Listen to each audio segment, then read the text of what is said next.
صرف 1 ماہ کی اجازت دے دیں تاکہ وہ اپنا MA مکمل کر لے۔ یونیورسٹی میں اس کی سہیلیاں مل کر امتحان کی تیاریاں کر رہی تھیں۔ وہ بھی چاہ رہی تھی کہ 1 ماہ اور یونیورسٹی کی فضا میں گزار لے، مگر نبیل کی ضد تھی کہ امتحان تو کبھی بھی دیا جا سکتا ہے، شادی ایک بار ہی ہوتی ہے۔ وہ چاہتے تھے کہ شادی کے بعد 2 ماہ تک پورے پاکستان میں گھومے پھریں، اپنا ہنی مون منائیں۔ اس ضد بحث میں دونوں کے درمیان تھوڑی سی تلخی بھی ہو گئی۔ سمرین کا موقف تھا کہ یہ کیسی محبت ہے، دھونس کیوں جمائی جا رہی ہے، ایک معقول بات نہیں مانی جا رہی۔ بدقسمتی سے جب ان دونوں میں بحث اور تکرار ہو رہی تھی، انہی دنوں جانے کیسے نبیل کے کانوں میں ریاض کے قصے پڑ گئے۔ انہیں سمرین کی یونیورسٹی جانے کی ضد کی وجہ ریاض کا عشق محسوس ہوا۔ نبیل نے ساری کہانی سن کر خاموشی اختیار کر لی اور اپنے طور پر مزید معلومات حاصل کی۔ ادھر ریاض کو علم ہو گیا کہ سمرین کا منگیتر آیا ہوا ہے، وہ بھی ایک سر پھیرا شخص تھا۔ لڑکوں لڑکیوں کے درمیان میں بیٹھ کر کہنے لگا، دیکھتا ہوں وہ امریکہ پلٹ کیسے سمرین کو لے جاتا ہے۔ مجھے معلوم ہے سمرین کے ماں باپ نے سمرین کا رشتہ زبردستی کیا ہوگا، اس لیے سمرین نے میری محبت سے انکار کر دیا۔ ریاض کی یہ بات مختلف لوگوں سے ہوتے ہوئے بالکل مختلف اشتعال دلانے والے انداز میں نبیل تک پہنچی۔ سمرین چونکہ نبیل سے محبت کرتی تھی، بھروسہ اور اعتماد بھی تھا، لہٰذا اس نے کبھی بھی ریاض کی باتوں کو اہمیت نہیں دی تھی۔ وہ اپنے طور پر محض امتحان کی بنا پر نبیل سے کھچی ہوئی تھی۔ نبیل نے سمرین کی اس سرد مہری کو ریاض کے عشق سے جوڑ کر ایک نئی کہانی بنا دی۔ اس روز ہم لوگ رات کا کھانا کھا کر بیٹھے تھے، امی ابا اپنے کمرے میں تھے، میں اٹھ کر کمرے میں جانا چاہ رہی تھی کہ اچانک نبیل نے کہا، افشا پلیز رکو، تم سے کچھ بات کرنی ہے۔ میں جاتے جاتے رک گئی۔ مجھے نبیل پر غصہ تھا، مگر اس وقت ان کے چہرے پر کرب بھی تھا اور شرمساری بھی تھی، جیسے وہ چہرے کی زبان سے کہنا چاہتے ہوں کہ وہ شرمندہ ہیں۔ افشا تم ریاض کو جانتی ہو؟ انہوں نے ایک دم کہا۔ سمرین رسالے کی ورقردانی کرتے کرتے سیدھی ہو کر بیٹھ گئی، غور سے نبیل کو تکنے لگی۔ ہاں وہ میرا کلاس فیلو تھا۔ کیا وہ کبھی یہاں آیا ہے؟ ہاں کئی بار۔ کیا وہ سمرین کو بھی جانتا ہے؟ ہاں آج کل اسی کے ساتھ انگلش لٹریچر میں MA کر رہی ہے۔ یہ کس لیے انکوائری ہو رہی ہے؟ سمرین غصے میں بپھر کر بولی، کیوں؟ ریاض کوئی خاص آدمی ہے جس کے بارے میں بات نہیں ہو سکتی؟ نبیل کے لہجے میں طنز تھا۔ خاص آدمی تو نہیں، مگر انداز آپ کا خاص ہے، مجھے ایسے انداز پسند نہیں ہے۔ جو پوچھنا ہے مجھ سے پوچھیں، افشا سے زیادہ میں تسلی بخش جواب دوں گی آپ کو، مگر مسئلہ یہ ہے کہ جواب تو تم دے سکتی ہو، مگر یہ جواب تمہارے لیے تسلی بخش ہو سکتا ہے، میرے لیے نہیں۔ لہٰذا تسلی بخش جواب کوئی ایسا شخص ہی دے سکتا ہے جو سچ بولتا ہو، اور یہ بات میں جان گیا ہوں کہ سچ کیا ہے اور جھوٹ کیا ہے۔ میں جھوٹ کے فریب میں آ گیا، شاید اسی لیے مجھے یہ سزا ملی ہے کہ میں پہلے سے جھوٹ سچ کو نہیں پرکھ سکا۔ آپ یہ پہیلیاں مت بجھوائیے، اصل بات بتائیے۔ جو بات مجھے معلوم ہوگی وہ کسی اور کو نہیں معلوم ہو سکتی۔ سمرین نے غصے سے کہا، ہاں جو خاص بات تمہیں معلوم ہوگی وہ کوئی نہیں بتا سکتا۔ نبیل غصے میں دھڑا، افسوس کہ میں نے ہی جھوٹ اور سچ کی تمیز کھو دی۔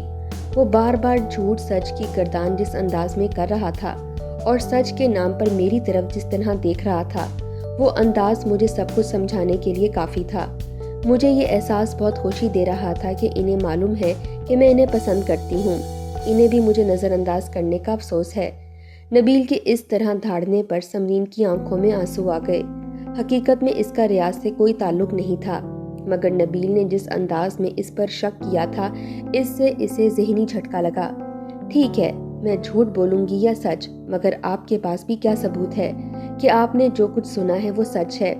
میں کسی ایسے شخصیت سے گواہی لوں گا جو سچ کے سوا کچھ نہیں کہہ سکتی، اور میرا خیال ہے کہ اس سچائی سے تم بھی انکار نہیں ہو سکتی۔ میں تمہاری اپیا سے گواہی لوں گا۔ اپیا پر تو تمہیں یقین ہے نا؟ بقول تمہارے بچپن سے آج تک انہوں نے ہمیشہ تمہاری تائید کی ہے، چاہے بات غلط ہو یا صحیح۔ ہاں تو اپیا سے پوچھ لینا۔ بے شک پوچھ لیں، اپیا کو بھی خبر ہے کہ میں نے سوائے آپ کے کسی کو بھی اس انداز سے نہیں دیکھا۔ مجھ پر الزام تراشی ہو رہی ہے، میں ایسی لڑکی نہیں ہوں نبیل۔ وہ دکھ سے بولی، آنسو اس کی آنکھوں سے روا تھے۔ نبیل پر نہ اس کے آنسو اثر انداز ہو رہے تھے نہ اس کی باتیں، وہ مسلسل غصے میں تھے، اور میں اس لمحے زندگی بھر کے لیے ایک فیصلہ کر لینے کے خیال میں تھی۔ میں سوچ رہی تھی کہ یہ کمزور لمحہ دوبارہ نہیں آئے گا، مجھے نبیل پھر کبھی ایسی نظروں سے نہیں دیکھیں گے جن میں مجھے کھونے کا احساس شامل ہو۔ سمرین ان کے دل سے اتر چکی تھی۔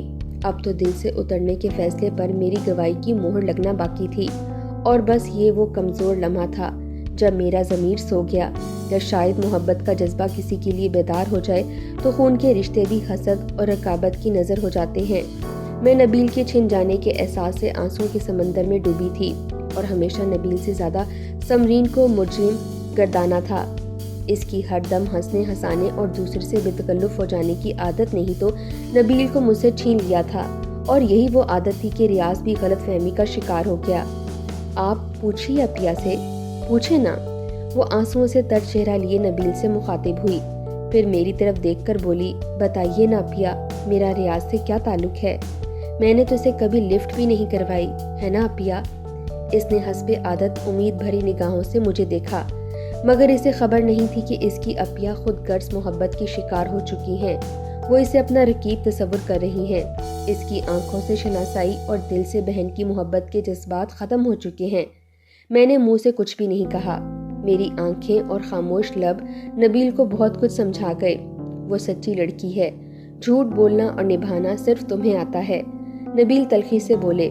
سمرین نے پتہ نہیں نبیل کی بات غور سے سنی یا نہیں، مگر مجھے اس نے جن نظروں سے دیکھا، وہ نظریں، وہ اعتبار ٹوٹنے کا دکھ اور کرب جو اس کے چہرے پر چھایا تھا، وہ حیرت، تعجب اور بے یقینی میں آج تک نہیں بھول پائی۔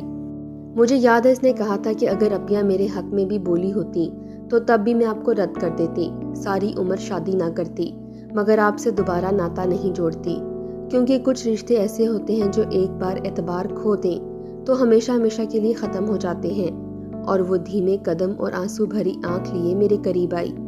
اور اپیا، کچھ رشتے ایسے مضبوط ہوتے ہیں کہ چاہے اعتماد اٹھ بھی جائے، یقین ختم بھی ہو جائے، مگر رشتے اپنی جگہ قائم رہتے ہیں۔ بس ان رشتوں کی اذیت محسوس نہ کرنے کا ایک ہی طریقہ ہے۔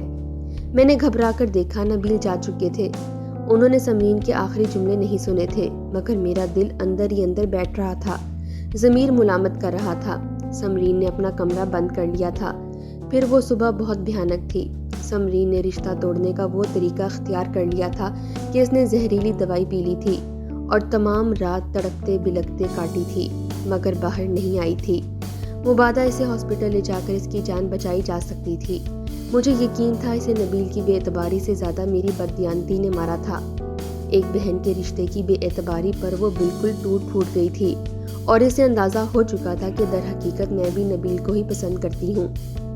ایک عرصہ خاموشی اور اداسی چھائی رہی، مگر جب نبیل کے جانے میں صرف ایک ہفتہ رہ گیا تو انہوں نے میرے آگے ہاتھ جوڑ دیے، مجھ سے معافی مانگی، اس بات کا اقرار کیا کہ انہوں نے میری محبت کو محسوس کرتے ہوئے بھی سمرین پر توجہ مرکوز کر لی تھی۔